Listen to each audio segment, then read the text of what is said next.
할렐루야. 감사합니다. 시간이 어떻게 지나가는지 모르게 빨리 지나갔습니다. 저는 마음의 느낌으로는 바로 어저께가 주일이었던 것 같은데 오늘 벌써 수요일입니다.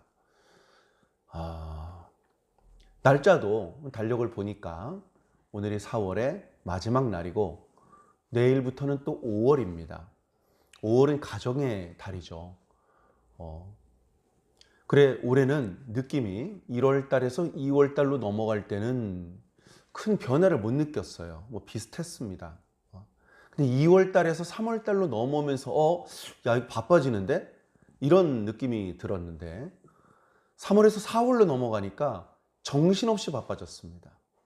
정신없이 일주일에 적게는 한두 번, 많게는 세네 번씩 장거리 운전을 해야 되는 그런 상황도 생기고, 너무 바빠가지고 잠도 좀 부족하고, 여러 가지로 제가 사용하는 책상을 보여드릴 수는 없겠습니다만 너무나 지저분하고 언제 한번 정리를 해야지. 그거 별거 아닌데 정리할 시간도 만들지 못하는 그런 경우도 있습니다. 물론 제가 조금 더 깔끔하고 이렇게 잘 정리하면 되는 문제이기도 하지만 어쨌든 그 정도로 바빴습니다. 근데 짐작에 5월달이 되면 더 바쁠 것 같아요. 더 바쁠 것 같습니다. 그래서 이거 큰일 났습니다. 자, 이 비즈니스를 하는 사람들은 전화도 안 오고 갈 데도 없고 오는 사람도 없고 음식점을 차렸는데 파리만 날리고, 예를 들어 그러면 죽을 상이죠. 괴롭습니다. 자꾸 손님이 들어오고 자꾸 전화가 걸려오고 자꾸 만나자고 불러내고 그래야지 계약을 할 수 있고 돈을 벌 수 있게 되거든요. 그런 걸 생각을 해보면 바쁜 건 좋은 거야. 우리가 일상적으로 그렇게 인사를 하곤 합니다. 바쁜 건 좋은 거야. 그 다음에 막연하게 목사님들은 바쁘셔 이런 생각을 많이 합니다. 교회 아니시는 분들은 잘 모르시겠지만 교회 다니는 분들은 대부분 목사님 바쁘신데 이렇게 찾아와 주시고, 목사님 바쁘실 텐데 이렇게 기도해 주시고, 그런 표현을 하면서 고마움을 표현하는 경우들이 많습니다. 그래, 이제 제가 목사잖아요. 목사가 정말 바쁜가 생각해 봤습니다.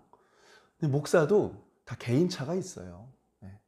정말 눈코 뜰 새 없이 바쁘게 생활하는 그런 목사도 있고, 조금 그렇게까지 바쁘지 않은 그런 목사님도 계십니다. 그런 약간 한가운 목사님은 게으르고 영성이 문제가 있는 그런 목사님은 절대 아닙니다. 다양한 경우가 있는 것이죠.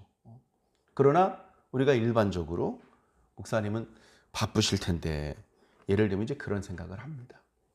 일반 직장인들처럼 그날 처리해야 될 문서의 양이 정해져 있고, 그날 청소해야 될 면적이 정해져 있고, 이런 식의 업무가 정해져 있는 것은 아닙니다만, 목사님의 업무라는 것은 말 그대로 보이지 않는 경우가 많습니다.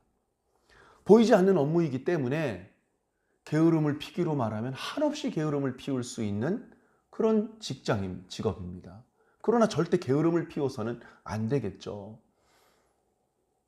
보이지 않는 일입니다. 그래서 아무도 시키는 사람이 없지만 기도해야 돼요. 목사님, 기도 좀 하세요. 목사님, 요새 설교가 재미가 없어. 좀 노력 좀 해보세요.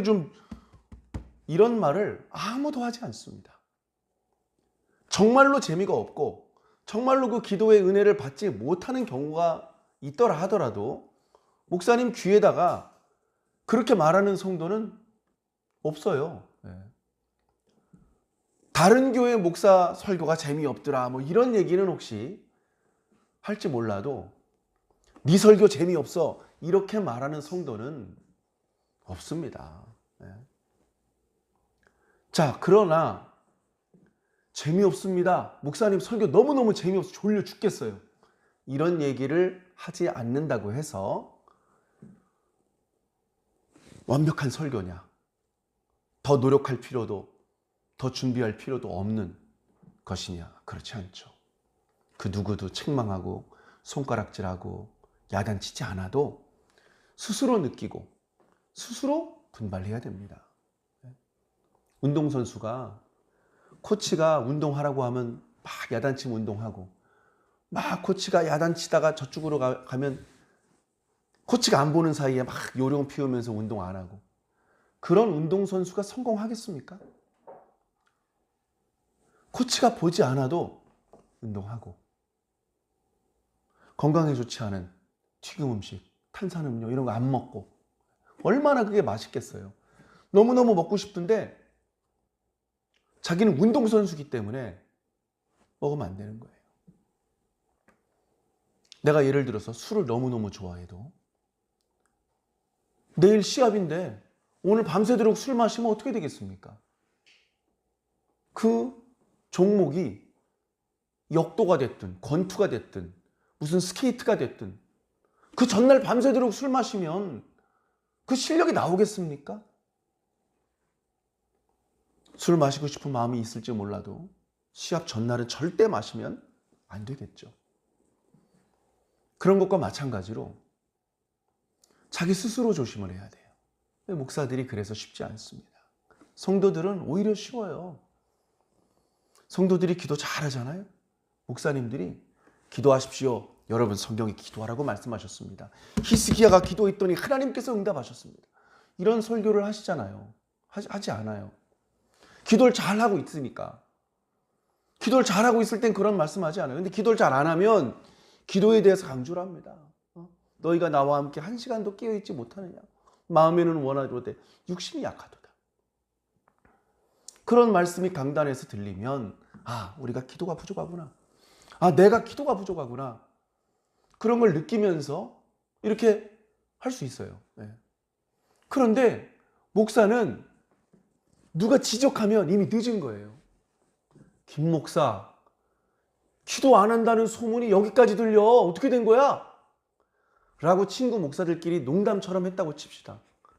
정말로 기도를 성실히 안 하고 있었는데 그게 어떻게 드러났는지, 그리고 어떻게 소문이 났는지 저 먼 지역에 심호하는 친구 목사님 귀에까지 들어갔어. 그럼 벌써 늦은 겁니다. 그러니까 어떡합니까? 누가 지적하기 전에 스스로 분발해야 됩니다. 그리고 부족해지기 전에 계속 끌어올려야 되는 거예요. 예를 들면 비유를 하자면 목사가 하루에 50분을 기도해야 됩니다. 근데 내가 45분 기도하고 40분 기도해. 점점 기도가 부족해지고 있어. 예를 들어서 설명드리는 것입니다. 그래가지고 기도가 부족한 티가 나고 기도할 때 버벅거리고 말씀 전하는데 은혜가 안 되고 그러면 안 되잖아요.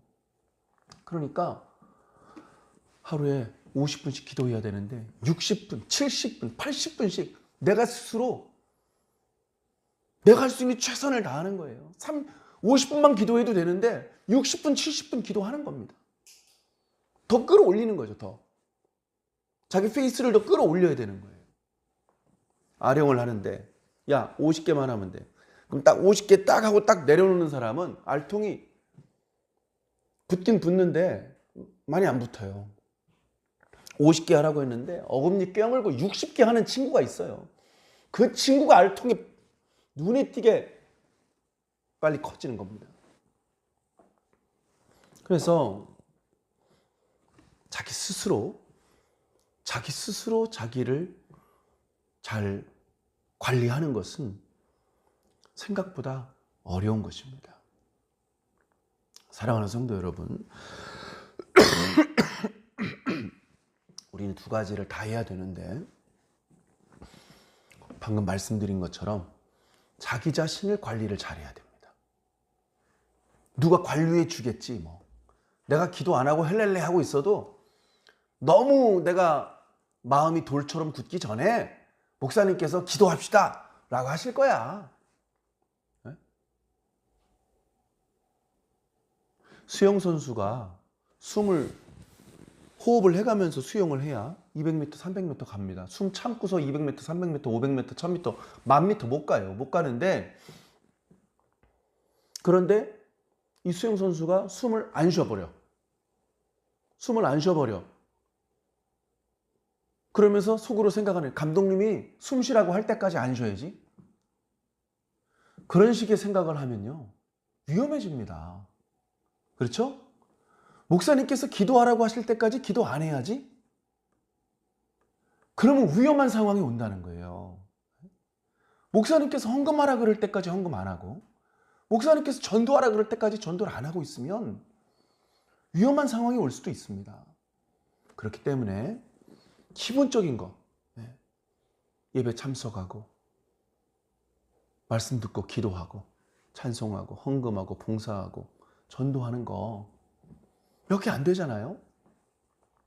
그거는 누군가 지적하기 전에 내가 스스로 느껴야 돼. 아, 내가 요즘 봉사 조금 게으른 것 같아. 조금 바빴는데 이제 그 바쁜 일 끝났잖아. 다시 옛날처럼 열심히 봉사해야지. 예를 들면 이런 착한 마음을 먹어주셔야 된다는 겁니다. 이게 자기 스스로를 관리하는 거예요. 자기 스스로를 관리하는 것 중에서 건강관리도 말씀드릴 수 있고, 금전관리도 말씀드릴 수 있고, 인간관계도 말씀드릴 수 있지만, 우리 신앙관리, 우리 신앙을 잘 관리를 해야 됩니다. 신앙을 잘 관리를 해야 돼요. 신앙을 목사님이, 구역장님이, 선생님이 뭔가 헌금하라고 할 때까지, 그러면 이게 참 힘들어지는 거예요, 사실은. 화장실에 가고 싶은데 선생님이 가라 그럴 때까지는 가만히 있어야지. 그러면 어떻게 되겠습니까? 화장실에 왔는데 선생님이 지퍼 내리라고 할 때까지는 안 내리고 있어야지. 그럼 언제까지 다 대신해 줄 수밖에 없지 않습니까? 내가 기본적으로 내 믿음은 내가 지키는 거예요. 내가 믿음이 문제가 생긴 것을 남편 탓하고 엄마 탓하고 뭐 예를 들어 구역장님 탓하고 전도사님 탓해가지고 그럼 뭐가 좋아지겠습니까? 결국은 내 믿음은 내가 관리를 하는 겁니다. 내가 전도사님을 통해서 하나님을 만나는 게 아니에요. 내가 하나님을 직접 만난단 말이죠. 전도사님은, 목사님이나 장로님은 내가 하나님을 직접 만나면서 신앙을 하는 것을 도와주는 사람이지 대신해 주는 사람이 아니잖아요. 내 헌금 엄마가 대신하니까 나도 천국에 가면 나도 내 땅이 있을 거야. 그럴 리가 없잖아요.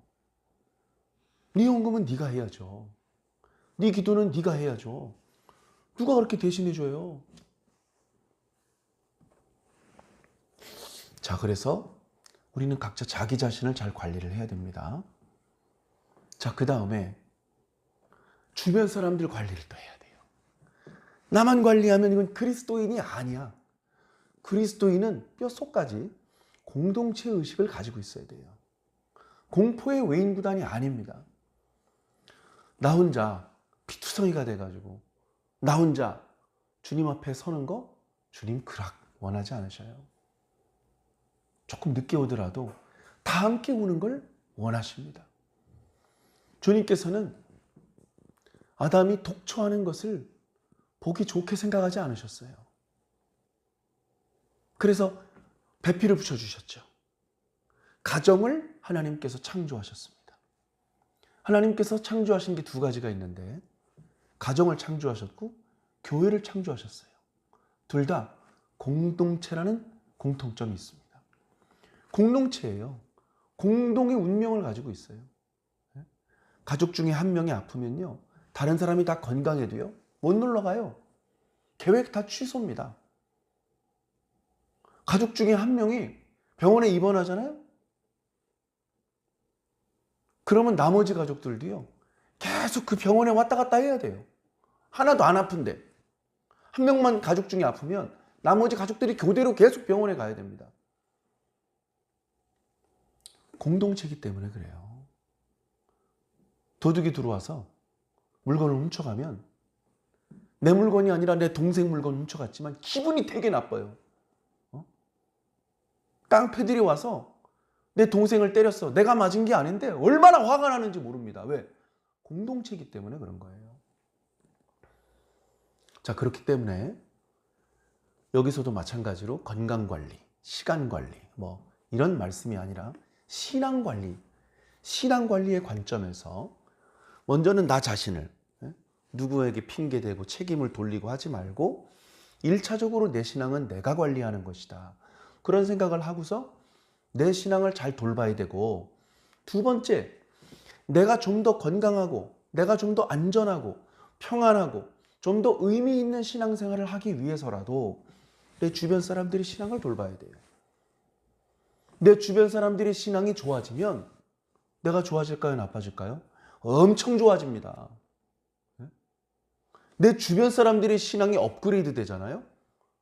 내가 엄청나게 힘이 생깁니다. 그건 경험 안 해본 사람은 잘 모르실 거예요. 내 주변 사람들의 신앙을 살펴봐야 돼요. 자, 이쪽에 있는 사람이 믿음이 약해. 그러면 뭐 내가 예를 들면 손바닥을 비벼가지고 손바닥을 따뜻하게 한 다음에 그 사람 등에다 이렇게 올려놓으면 그 사람 믿음이 쑥 커지나요? 그런 건 아니죠. 다시 말해, 내가 그 사람 믿음이 좋아지게 할 수 있는 무슨 특별한 능력이 없어요. 여러분, 믿음 좋아지려면 어떻게 해야 됩니까? 믿음이 안 좋으신 분이 믿음이 좋아지려면 어떻게 해야 되냐면요. 어렵게 생각하지 마십시오. 교회 가시면 됩니다. 교회 많이 가면 믿음 좋아집니다. 교회 가서 뭐 하죠?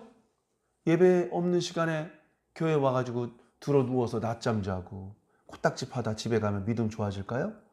아니죠. 교회 오란 얘기는 교회 예배 드리는 시간에 오라는 얘기를 드리는 겁니다. 예배 시간에 부지런히 교회로 오는 거예요. 예배 시간에 부지런히 교회 와서 예배 드리는 거예요. 그럼 그 예배 속에 벌써 찬송 있죠? 기도 있죠? 말씀 있죠? 계속 말씀을 듣고 찬송 부르고 기도하다 보면 믿음이 좋아져요. 믿음은 사람이 좋아지게 할 수 없어요. 하나님께서 좋아지게 해주시는 거예요. 그런데 막 이렇게 죄 짓는 장소 있잖아요. 죄 짓는 장소. 그런 곳에 얼씬거리면서 그런 사람들이랑 어울리면서 내 믿음이 좋아질 걸 기대하면 안 되잖아요. 믿음 좋은 사람이 가는데 나도 가야 되는 거예요. 그게 교회고 그 시간이 예배 시간입니다. 그래, 거기 가면 나도 모르게 믿음이 좋아져요. 믿음이 빨리 좋아지는 사람도 있고 좀 늦게 좋아지는 사람도 있는데 공통점은 다 좋아진다는 거예요. 그러니까 뭐예요? 내 신앙은 내가 일차적으로 관리하는 것이기 때문에 당연히 나도 교회 열심히 다녀야 됩니다. 온라인 코로나19 때문에 온라인 예배가 시작되고 지금도 이제 온라인 예배를 드리고 있지만 온라인 예배 드렸다고 안심하고 방심하지 않으시기 바랍니다. 교회 직접 와야 사실은 출석한 겁니다. 그런 마음을 가지고 교회 달려오는 것에 열을 올리시기 바랍니다. 어려워도 한 번이라도 더 교회에 오려고 노력을 해보시기 바랍니다. 노력한 만큼 하나님께서 좋은 것으로 갚아 주실 것입니다. 내가 교회 열심히 다녀야 되고, 두 번째는 내 주변에 있는 사람이 교회를 가게 만들어야 되는 거예요. 네? 여러분, 옆에 보니까 어떤 강아지가 있는데 내가 강아지를 좋아하다 보니까 딱 보니까 문제가 있어. 강아지가 어떤 문제가 있냐면 딱 보니까 사료는 잘 먹어. 사료는 충분히 먹었어. 근데 보니까 물을 안 마셨어. 강아지도 물 많이 마셔야 됩니다. 사람만 물 많이 마시면 되는 게 아니고 강아지도, 우리 세상의 모든 생물들이요, 물을 충분히 먹어줘야 돼요. 근데 보통은 어때요? 충분히 안 먹어. 사람부터 시작해서 강아지도 그렇고. 이 강아지 같은 경우는 물을 한없이 제공해 주지도 않아요. 자, 그래가지고 저 강아지를 위해서 조금만 가면 맑은 물이 흐르는 시냇물이 있거든. 그래서 그 강아지를 시냇물 있는 데로 데려가야 돼요. 무슨 말씀인지 아시겠습니까? 믿음이 없는 사람 믿음 좋아지게 하려면 말씀이 선포되는 교회로 데려가야 되는 거예요. 그죠? 자, 그런데 물론 그 강아지가 시냇물에 왔다고 벌컥벌컥 물을 마시리란 보장은 없어요. 거기 와가지고 그냥 딴전만 피울 수도 있고 발로 물을 톡톡 튀기다 그냥 물 안 마시고 나올 수도 있다고요.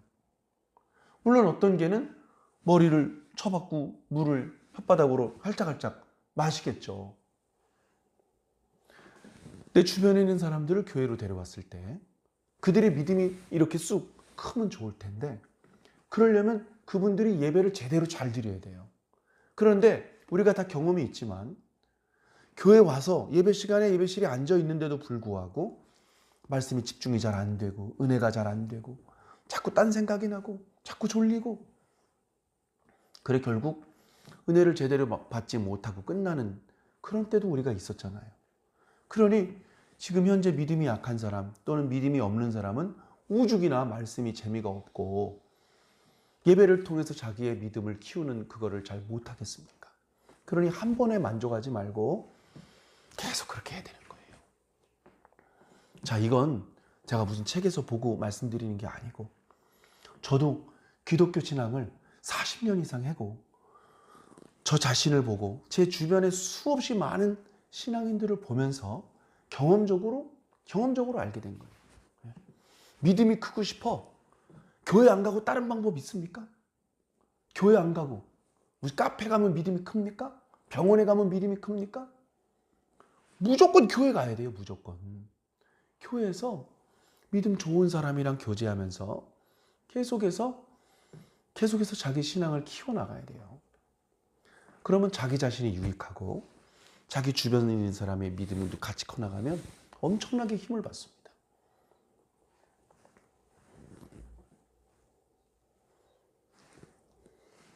그런 의미에서 3일 저녁에 주일 예배 때보다 이렇게 출석하는 성도들이 적어서, 항상 보면 그렇죠. 어느 교회나 그렇습니다만 마음은 늘 아쉬워요. 마음은 늘 아쉬워. 주일날 낮 예배 때 오셨던 성도님들이 한 분도 안 빠지고 수요일날 저녁 예배도 오셔야 되는데, 60을 부리자면요, 주일날 오셨던 모든 성도님들이요 금요 기도에도 참석하셔야 되고요, 매일 드리는 새벽 예배도 참석하셔야 됩니다.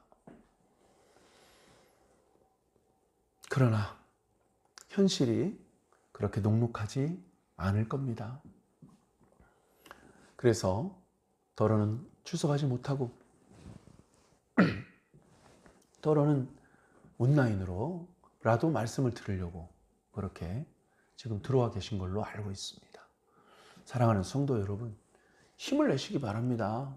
힘을 내시기 바랍니다. 그냥 가만히 있어도 힘이 좀 있지만 힘을 낸다고 할 때 이야! 이런 뭐가 있지 않습니까? 어떤 경우에 그렇게 힘을 내야만 넘어갈 수 있는 고비가 있어요. 몸이 아플 때, 막 졸릴 때, 들어 누워 있다가 일어날 때 어떻습니까? 쉽지 않죠? 그러니까 이야! 하면서 일어납니다.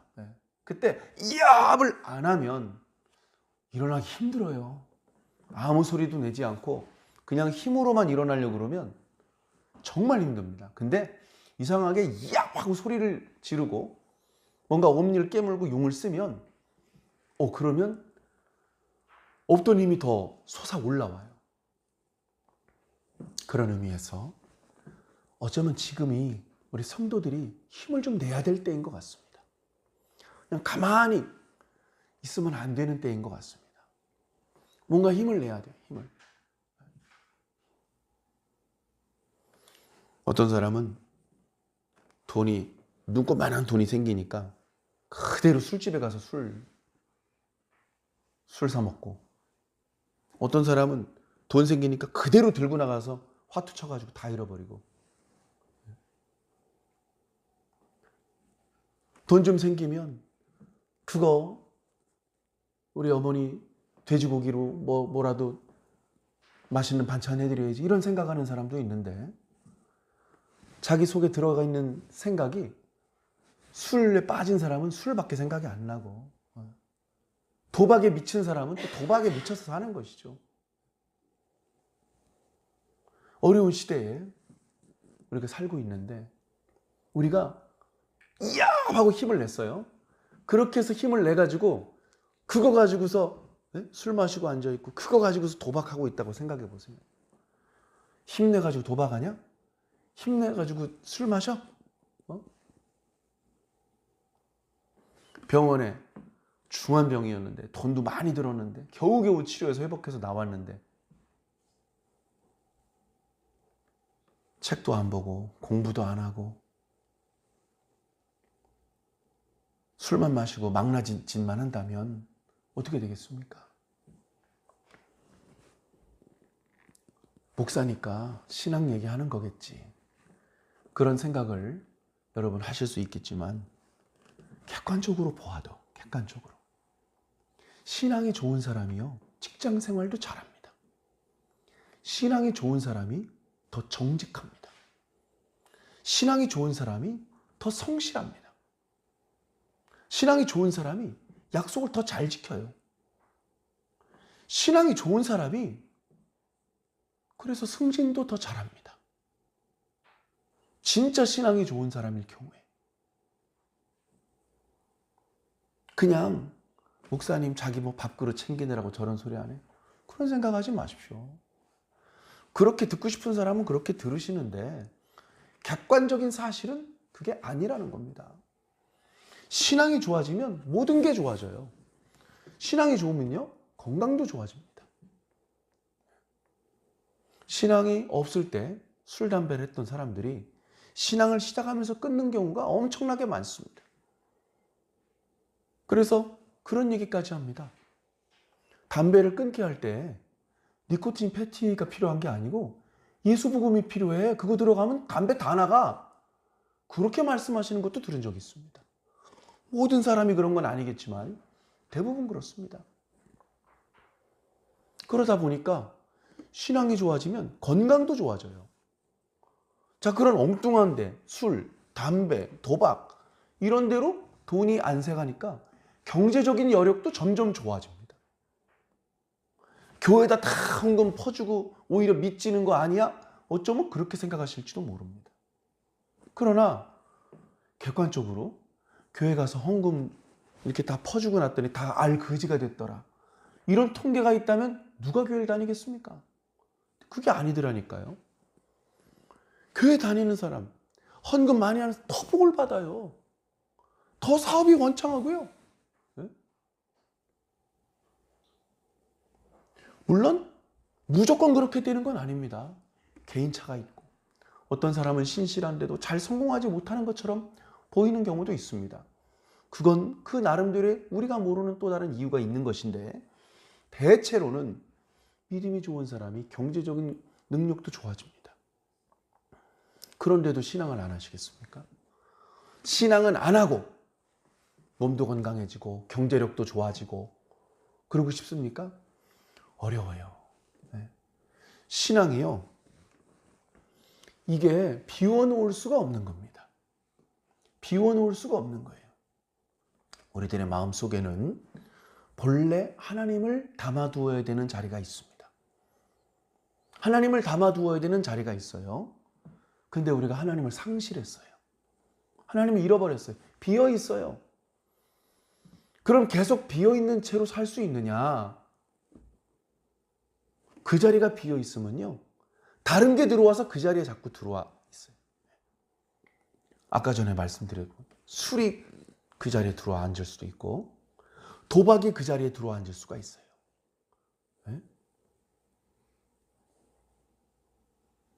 그 자리는 원래 술이 있어야 될 자리가 아니고 도박이 있어야 될 자리가 아닌데 하나님을 상실하고 하나님을 상실한 채로 그냥 방치시켜 놓다 보니까 엉뚱한 게 들어와서 주인 노릇하는 것이죠. 그러니까 나는 교회는 안 다니고 신앙을 하지 않으면서 육체도 건강하고 물질도 풍요롭고 마음도 평안하고 그러고 싶어. 불가능입니다. 사람은 본래 그렇게 만들어지지 않았기 때문에 그렇습니다. 그래서 우리는 먼저 그 비어있는 자리에 하나님을 제자리에 놔야 되는 거예요. 하나님께서 우리 마음속에서 유일한 왕이 되셔야 돼요. 우리가 그 하나님 앞에 무릎을 꿇어야 돼요. 하나님의 왕권을 인정해야 돼요. 그 하나님의 말씀에 복종을 해야 돼요. 그때부터 물질의 풍요, 육체의 건강, 마음의 평안이 시작되는 겁니다. 아이고, 하나님 앞에 복종했는데 무릎 꿇었는데 뭐가 편안해? 무릎 안 꿇어보셨죠?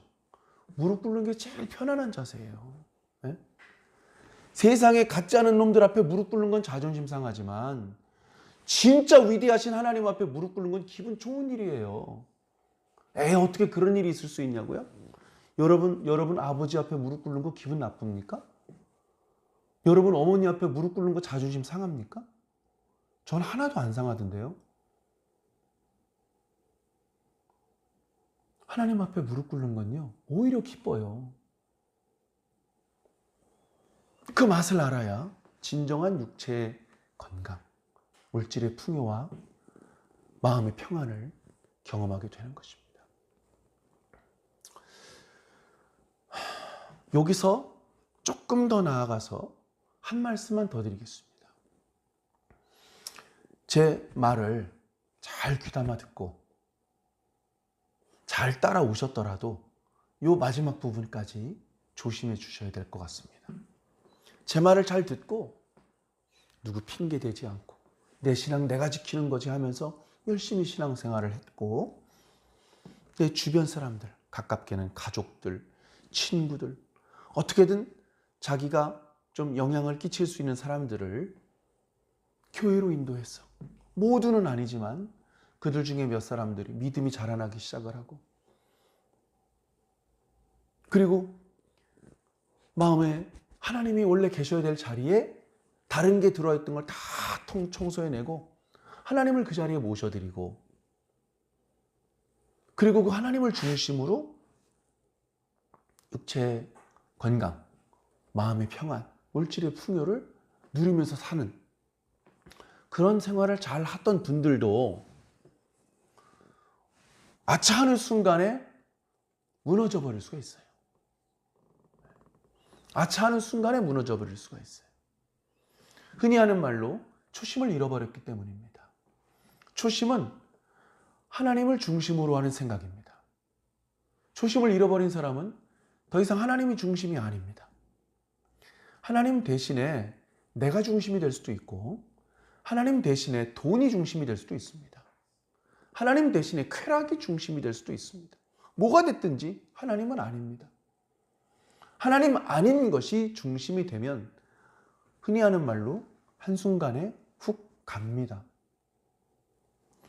너무나 안타깝지만 오늘 말씀에 나타나는 솔로몬이 그렇게 한순간에 훅 갔습니다. 너무나 안타까운 일이죠. 솔로몬은 하나님께 복을 받은 사람입니다. 솔로몬이 돈을 많이 내고 복을 사왔느냐? 아니요. 하나님의 복은 은혜입니다. 내가 그 복을 받을 만한 값을 지불하고 받는 게 아니에요. 은혜로 받은 거예요. 은혜. 하나님께서는 그 복을 나에게 안 주셔도 돼요. 안 주셔도 되는데 주셨어요. 그게 은혜예요. 하나님께서 솔로몬에게 지혜 주지 않으셔도 큰 문제 없어요. 성전 지을 수 있고 다 할 수 있어요. 안 주셔도 되는데 기분이 좋아서 지혜를 주셨어요. 어마어마한 지혜를 받았어요. 하나님께서 감질만 나게 이거 뭐 받은 거야 안 받은 거야 표시가 안 나. 표시가 이렇게 감질만 나게 주시는 분이 아니에요. 표시가 확 나게 주신단 말이죠. 그래가지고 솔로몬의 그 지혜가 상상을 초월하고 그 지혜 덕분에 성전도 더 아름답게, 성전뿐 아니라 그 밖에 여러 궁전을 비롯한 여러 건축물들도 더 아름답게, 그리고 나라들을 다스리는데 짜임새 있게 빈틈없이, 뿐만 아니라 그때 당시 솔로몬이 가용할 수 있는 모든 어떤 기회를 다 잘 활용을 해서 이득을 거두는 거예요. 이미 다윗 왕 때 하나님께서 아브라함에게 주신 땅 대부분을 회복했어요. 그러다 보니까 애굽에서 저 메소포타미아 지역으로 가려면 이스라엘 땅을 통과하지 않을 수가 없어요. 아라비아에 있는 사람이 저 요즘 말로 터키 쪽으로 나가려면 이스라엘 땅을 통과하지 않을 수가 없어요. 그러니까 어떡합니까? 통행세를 받습니다. 근데 상인들이 웬일인지 기쁜 마음으로 통행세를 내요. 왜 통행세를 기쁜 마음으로 내나 봤더니 통행세가 없던 시절에는 그 지역을 통치하는 지배자가 없어서 산적들이 많았어. 산적들이 많다 보니까 자꾸 털려. 안 털리려고 하다 보니까 싸움 잘하는 사람을 여러 명 데리고 다녀야 되는데 돈이 너무 많이 들어. 그런데 솔로몬 다윗이 이 동네를 다스리고 나서는 산적이 싹 사라져 버렸어. 그러니까 저렴하게 통행세만 내면 공짜로 그 땅을 지나다닐 수 있네? 이런 생각으로 통행세를 기쁜 마음으로 냈단 말이에요. 그뿐만이 아니죠. 거의 바다에 배를 띄워서 먼 곳까지 가서 물물 교환을 해서 큰 돈을 버는 기술이 없었는데 동맹국가인 두로 지방에 히람왕과 동맹을 맺어가지고 다시스 쪽으로 지중해를 거쳐서 스페인 쪽으로 배를 보내서 그쪽에서도 어마어마하게 많은 이득을 취하고 남쪽 에시온게벨에서는 남쪽으로 배를 보내서 북아프리카와 이 서남 아라비아 이쪽으로 가서 또 어마어마하게 이득을 얻어오는 겁니다. 얼마나 장사를 잘했는지 오늘 말씀 뒷부분에 보면 이때는 은을 귀하게 여기지 않았다라고 말할 정도로 금이 너무 흔해서 금이 남아 도니까 야 이거 가지고 그릇이나 만들어 보지. 그릇을 이렇게 많이 만들었는데도 금이 남아? 그래? 그러면 이 보좌 위에다가 금을 입혀볼까? 그래도 금이 남는데요? 야 그럼 방패 만들어 방패. 큰 방패가 200개, 작은 방패가 300개입니다. 큰 방패는 무슨 뜻이냐면요. 딱 들고 있으면요. 전신을 가려주는 방패를 큰 방패라고 그러고요. 작은 방패는 동그랗게 생겨서 내 상체만 가려주는 그런 방패를 작은 방패라고 하는 거예요. 안쪽은 나무로 틀을 만든 이후에 보통은 가죽으로 이렇게 방패를 만드는데 그 위에다가 금을 입힌 것이죠. 평소에는 쓰지 않다가 왕궁에 행사가 있을 때 그럴 때 쓰려고 200개, 300개씩만 또 금이 남아.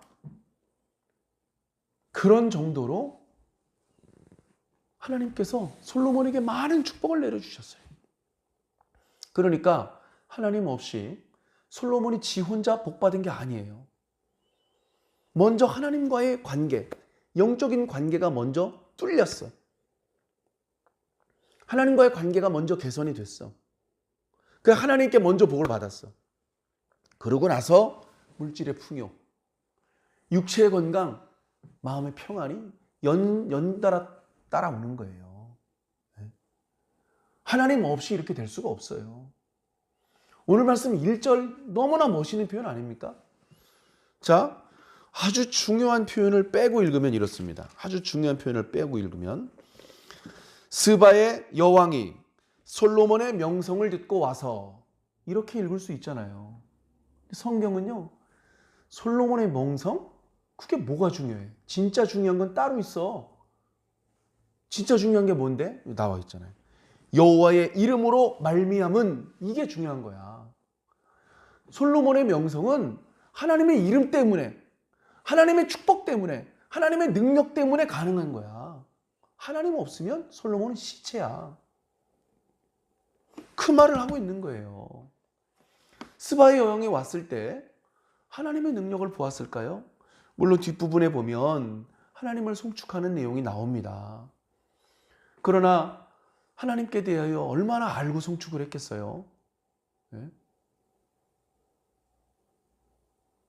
정말로 솔로몬의 이 모든 지혜, 그 많은 재산, 그것은 하나님의 축복 때문에 가능한 것이다 라고 오늘 말씀에 힘주어서 강조하고 있는 것입니다.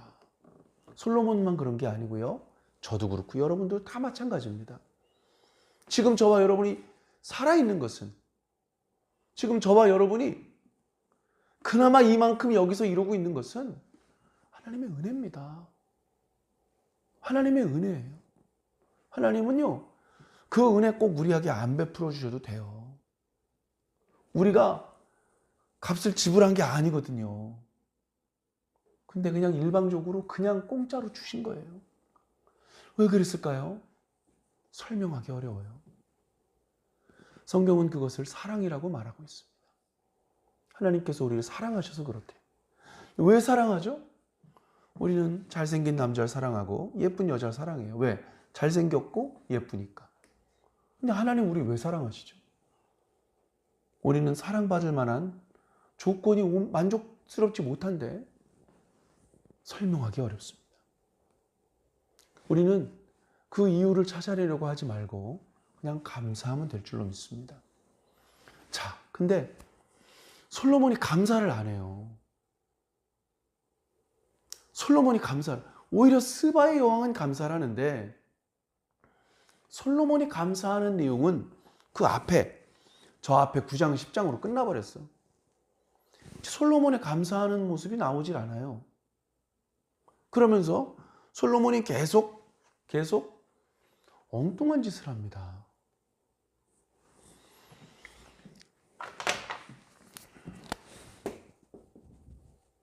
하나님께서 복을 주셔가지고 솔로몬이, 요만해야 될 솔로몬이 이만해졌단 말이에요. 네. 그럼 감사해야잖아요. 근데 솔로몬이 자꾸 살을 키우려고 합니다. 살을 키우려고 그래요. 네. 문제가 되는 거예요, 이러면. 네? 살을 키우려고 그러는데 이게 되네? 이거 되는데? 이 과정에서 이만큼 커졌지만 잃어버린 게 있어요. 하나님을 잃어버렸어요. 하나님을. 초심을 잃어버렸어요. 초심은 하나님을 중심으로 생각하는 마음인데 그걸 잃어버렸어요. 이제는 하나님 중심이 아니에요.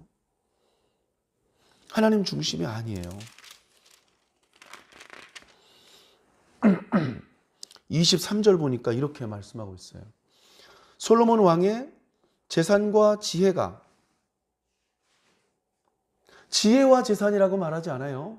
재산과 지혜라고 말해요.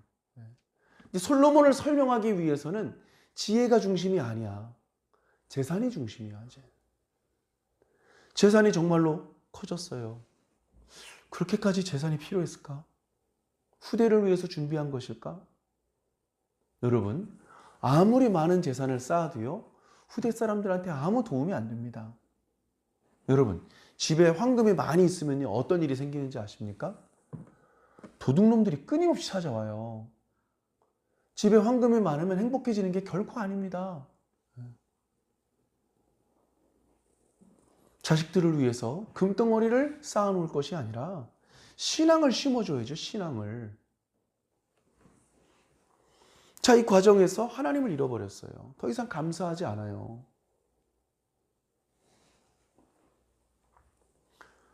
하나님께서는 과거 모세를 통해서 너희들이 만약에 왕을 세우거든 하면서 왕에 대한 규례를 주신 적이 있어요. 그 중에 하나가 말을 많이 두지 말아라. 재물을 너무 많이 쌓아놓지 말아라. 아내를 너무 많이 두지 말아라. 이런 말씀을 이미 주셨거든요. 솔로몬이 왕이 되기 몇백 년 전에 이미 이런 말씀 주셨다고요.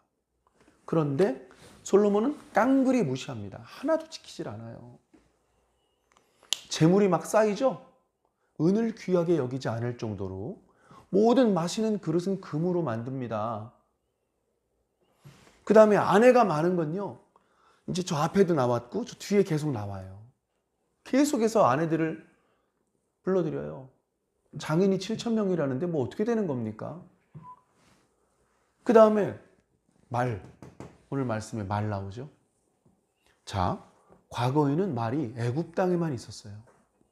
말을 기를 수 있는, 말이 물도 많이 먹고 풀도 많이 먹는데 그렇게 충분한 물과 풀을 공급할 수 있는 데가 별로 없었어요, 과거에.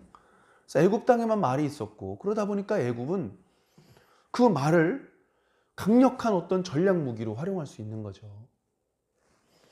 그런데 그 말들을 이제 사오는 거예요. 솔로몬이 말을 사오는데 뭐 이렇게까지 많이 사나? 엄청나게 많이 삽니다. 이스라엘의 지형은 평지가 아니에요. 평지가 별로 없어요. 대부분 산지예요. 말이 뛰어다닐 수 있는 곳이 아니에요. 그러니까 군사 목적이라고 생각하더라도 너무 많이 샀어. 뒤에 보니까 이 말들을 저 위쪽 아람 왕들이랑 해쪽 속 사람들한테도 팔아요. 중개무역으로 또 돈을 버는 거죠. 그러니까 야, 진짜 지혜롭다. 돈 버는 방법을 안 해. 이렇게 또 긍정적으로 볼 수도 있겠지만, 자, 결국 어떻게 됐습니까? 이때 넘어간 말들 때문에 아람이 자체적으로 말을 대량 육성하게 되었고, 그 아람의 군대가 이스라엘을 짓밟았어요. 그 아람의 군대가 유다까지 내려와서 괴롭혔어요. 그때 요때 보내준 말, 그걸 잘 길러가지고 그렇게 만든 거예요. 그러니 지혜롭다고 하지만 헛된 지혜다, 헛된 지혜. 진짜 지혜는요, 하나님을 경외하는 게 지혜예요. 야, 내가 깨달아 보니까 하나님 경외하는 게 최고야. 이게 진짜 지혜입니다. 근데 가짜 지혜, 세속적인 지혜만 넘쳐요. 세상적인 지식은 많아. 글도 잘 써. 아이디어도 좋아. 그럼 뭐해? 하나님을 잊어버렸는데. 돈을 많이 쌓을수록 자손들이 평안해지는 게 아니고 쌈박질하고 도둑놈들만 찾아온다니까요. 이때 만들었던 금방패. 몇 년이나 보관했을 것 같습니까? 불과 10년? 홀랑 다 뺏겼어요. 홀랑 다 뺏겨가지고 쪽팔리니까 놋방패를 만들었어요. 놋으로. 놋이 좀 싸니까. 금방패가 없었더라면 도둑놈이 안 왔을 텐데. 사랑하는 성도 여러분, 우리 하나님 중심으로 살아야 됩니다. 하나님 중심. 그게 실질적으로 이득이에요. 여러분, 우리가 공부를 할 때 전부 다 서울대 가고 전부 다 스탠퍼드, MIT 이런 데 갈 수는 없잖아요. 최선의 노력을 다하되 하나님께서 허락하신 범위 내에서 최선을 다하면 되는 거예요. 우리가 부자가 되면 좋죠. 열심히 돈 벌어야죠. 허튼 데 쓰지 말고. 그런데 꼭 재벌이 될 필요는 없잖아요.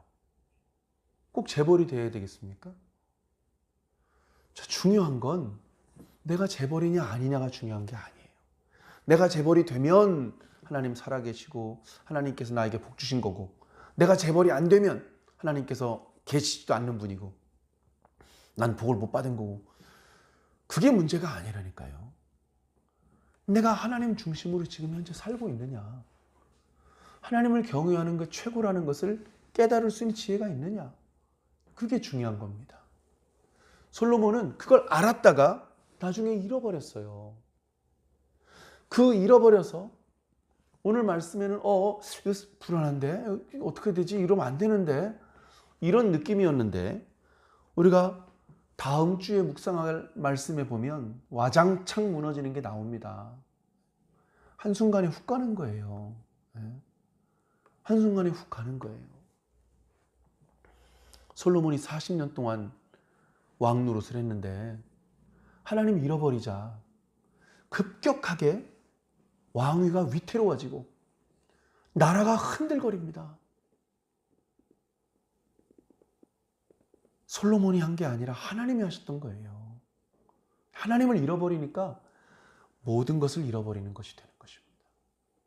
사랑하는 성도 여러분, 모든 것을 잃어버리고 나서 후회하지 말고, 아직 우리가 주님의 이름을 부를 수 있을 때, 아직 우리가 교회로 달려가서 예배 드릴 수 있을 때, 그때 예배 드리고 그때 기도하셔야 됩니다.